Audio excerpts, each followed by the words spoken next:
Здравейте, казвам се Магдалена Джурова и бих искала да поразсъждавам малко с вас.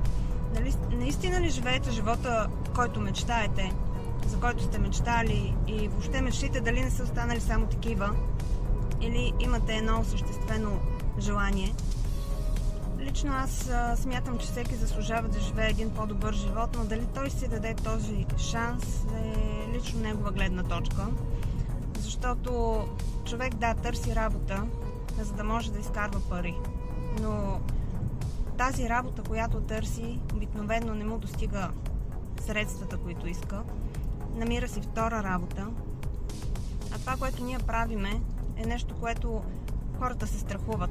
Но не виждам аз от какво бих се страхувала, при положение, че тук имам една пълна подкрепа, цял екип. Имам инструменти, с които да работя. И тук се иска работа, но къде не е лесно? В обикновената сфера, която всеки търси, отива, оговаря си една заплата. Съответно, първия месец той не я получава, не веднага, но той инвестира в себе си. Инвестира в пътя да отиде до работата, инвестира си в храната, която така или иначе през деня той трябва, за да оцелее да се храни.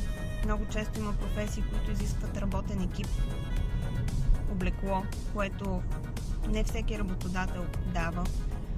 И тази инвестиция, вие ако ги нямате като средства, реално вие си вадите от своя джоб. Но тогава не казвате какви пари ще спечеля, чакате си заплатата.